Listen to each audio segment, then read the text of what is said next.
Tabe, berimba kareba. Semoga Anda selalu sehat dan terus bersemangat. Saat ini Anda menyimak berita Sulawesi Tengah bersama saya, Aling Talamoa. Sejumlah berita teraktual dan menarik seputar Sulawesi Tengah telah kami siapkan untuk Anda. Berikut 3 berita utama hari ini.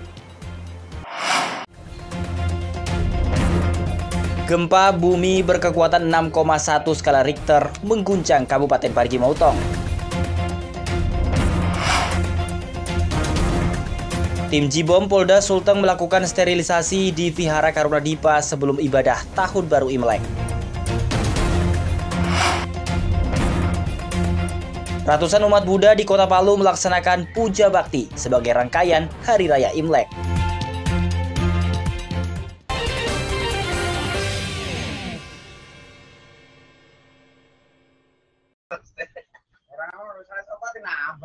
Gempa bumi tektonik berkekuatan 6,1 magnitudo kembali terjadi di Sulawesi Tengah Rabu 28 Januari 2025.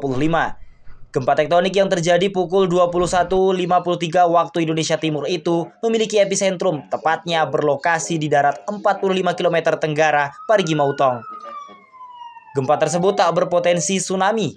BMKG Stasiun Geofisika Kelas 1 Palu menyebut berdasarkan jenis dan mekanismenya, gempa tersebut tergolong jenis gempa menengah. Gempa itu terjadi akibat adanya slab pool ekstensional di lempeng utara Sulawesi. Akibat gempa tersebut berdampak di beberapa wilayah Sulawesi Tengah, seperti Toli-Toli, Buol, Palu, Sigi, dan Poso. Bahkan berdampak pula di sebagian wilayah Provinsi Gorontalo. Hasil pemodelan menunjukkan bahwa gempa bumi tidak berpotensi tsunami. Nah, sampai hari ini itu sudah ada 3 kali gempa bumi susulan dengan magnitudo tertinggi 3,4 sekitar 1 jam setelah gempa utama, dan terakhir tadi pagi jam pukul 8 itu dengan magnitudo 3,0. Kalau dilihat dari mekanismenya itu slab pool ekstensional lempeng utara Sulawesi di utara Sulawesi atau dari subduksi, memang daerahnya itu daerah subduksi Laut Sulawesi. Kalau dampak dari gempa bumi sendiri itu Mas tergantung dari beberapa faktor ya, kayak kekuatan gempanya, kedalamannya, itu semuanya ngaruh.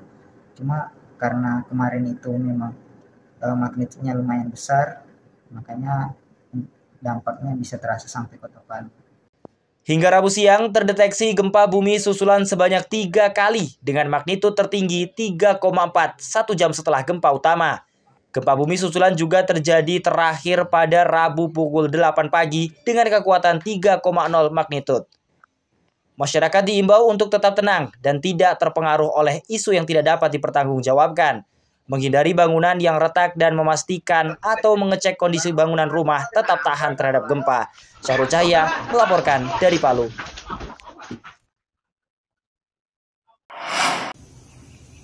Tim penjinak bom detasemen Gegana Satuan Brimob Polda Sulawesi Tengah melakukan sterilisasi Vihara Karuna Dipa, Kota Palu. Langkah ini bertujuan untuk memastikan keamanan dan kenyamanan umat Konghucu dan Buddha dalam menjalankan ibadah. Belasan personel tim penjinak bom ini menyisir setiap sudut vihara, mulai dari ruang utama hingga area sekitar dengan menggunakan alat deteksi bahan peledak. Pemeriksaan tidak hanya dilakukan di dalam vihara, tapi juga di halaman rumah ibadah tersebut. Personel pengamanan untuk Polresta Palu berjumlah 48 personel. Dari Ditsamata 31 personel, Brimob 15 personel, dan dari Intelkam 7 personel. Kami melakukan pengamanan sejak dari malam hari dan pagi tadi sterilisasi dari Brimob. Serah terima kasih kepada kami selaku Kapam Wilayah Hukum Polsek Selatan. Pemeriksaan menyeluruh ini untuk mengantisipasi potensi ancaman yang dapat mengganggu jalannya perayaan Imlek. Dalam pemeriksaan yang berlangsung selama 1 jam ini, tim penjinak bom tidak menemukan barang berbahaya, termasuk bahan peledak. Selain tim penjinak bom Satuan Brimob Polda Sulteng, sebanyak 48 personel Polresta Palu juga dikerahkan untuk mengamankan perayaan Tahun Baru Imlek di Vihara Karuna Dipa. Syamsuddin Tobone melaporkan dari Palu. Ratusan warga Tionghoa pemeluk agama Buddha di Kota Palu melakukan puja bakti sebagai bagian perayaan Tahun Baru Imlek 2025. Hari raya tersebut dipusatkan di Vihara Karunadipa, Kelurahan Nunu, Kecamatan Tatanga, Kota Palu, Rabu pagi. Puja bakti ini menjadi perwujudan dan doa, meningkatkan keyakinan, dan menjalankan ajaran Buddha yang juga sebagai wujud syukur di Tahun Baru Cina. Masing-masing umat Buddha mengikuti beragam rangkaian ibadah yang dipimpin Bante. Baik kalangan anak-anak, remaja, hingga dewasa dengan penuh khusyuk melakukan meditasi dan berdoa. Tahun Baru Imlek ini dimaknai sebagai momen kembali mempererat kerukunan dan kebersamaan. Imlek menjadi budaya dan tradisi etnis Tionghoa secara turun-temurun yang dirayakan tiap tahunnya.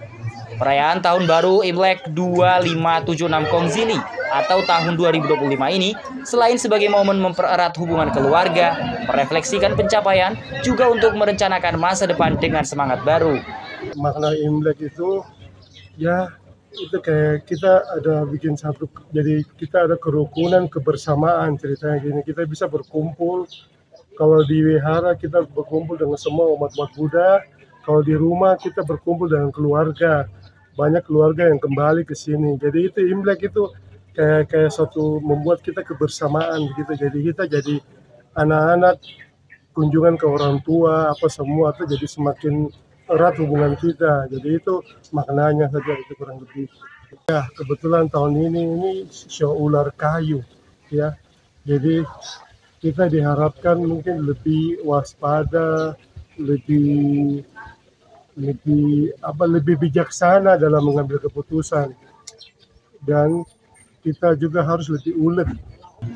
Bagi etnis Tionghoa, Tahun Baru Imlek 2025 ini memasuki sio ular dengan elemen kayu yang melambangkan kecerdasan, ketajaman, dan keberanian. Dalam menjalani kehidupan ke depan diharap lebih bijaksana dalam mengambil keputusan. Bagi yang ulet, diyakini bisa mendapatkan keberuntungan pada tahun ini. Puja bakti dalam rangka perayaan Tahun Baru Imlek 2025 ini juga mendapat pengamanan khusus dari Polresta Palu. Sedikitnya ada 48 personel polisi yang diterjunkan ke Vihara Karunadipa. Sampai saat ini situasi masih tetap aman dan kondusif, dan namun kami tidak underestimate, kami tetap siaga waspada untuk mengantisipasi hal-hal yang tidak kita inginkan. Oleh sebab itu personel dari Intel juga tetap memonitoring apabila ada informasi yang mencurigakan akan disampaikan kepada kami untuk dapat mencegah tidak terjadi hal-hal yang mengganggu peribadatan umat Buddha yang menjalani ibadah, sehingga bisa memberikan rasa nyaman dan aman. Hari Raya Imlek bukan sekedar hari besar, tapi menjadi sebuah tradisi yang syarat akan makna. Momen ini juga menjadi simbol kerukunan bukan hanya bagi etnis Tionghoa, melainkan antar sesama umat. Syahrul Cahya melaporkan dari Palu.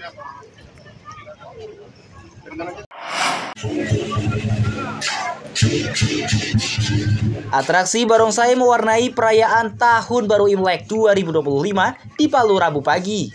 Pertunjukan barongsai dari perguruan barongsai Tiga Naga ini ditampilkan kepada halayak umum di Vihara Karunadipa usai prosesi puja bakti atau ibadah. Ratusan masyarakat Kota Palu memadati setiap sudut halaman vihara. Mereka terpukau menyaksikan pertunjukan yang hanya ada setahun sekali ini. Apalagi penampilan barongsai baru kembali diadakan di tahun ini setelah tahun lalu ditiadakan dalam perayaan Imlek. Gerakan tarian barongsai yang lihai ini memikat hati para penonton. Sesekali diselingi atraksi layaknya bela diri kungfu. Para penonton yang datang tak ketinggalan mengabadikan momen itu dengan menggunakan kamera ponsel. Kalau saya suka banget dengan acara Imlek, iya suka sekali lah. Saya selama saya dari awal 2013 di sini tidak pernah ketinggalan hari seperti tadi ini. Penampilan ini juga menarik minat anak-anak etnis Tionghoa yang langsung membagikan angpau kepada barongsai. Aksi anak-anak itu membuat suasana terkesan lucu dan menghibur. Barongsai bukan hanya sekedar pertunjukan yang bersifat menghibur. Pertunjukan ini diyakini sebagai bentuk ritual doa untuk mendapatkan keberuntungan dan mengusir roh jahat.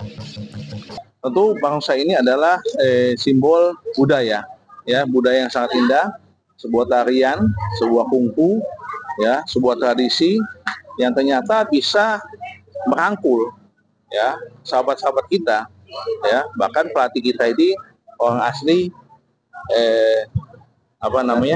Makassar. Perguruan Barongsai Tiga Naga ini sudah berdiri di Palu sejak 2007 silam. Keberadaannya juga menjadi budaya yang menyatukan antar suku dan budaya. Tak hanya diisi oleh etnis atau warga Tionghoa, perguruan Barongsai yang satu ini sengaja merangkul berbagai etnis. Tujuannya sebagai wadah mempererat persatuan antar sesama. Selain atraksinya, musik yang mengiringi tarian Barongsai ini juga enak untuk didengar. Barongsai selain sebagai simbol budaya dan tradisi, juga menjadi salah satu cabang olahraga. Syahrul Cahya melaporkan dari Palu.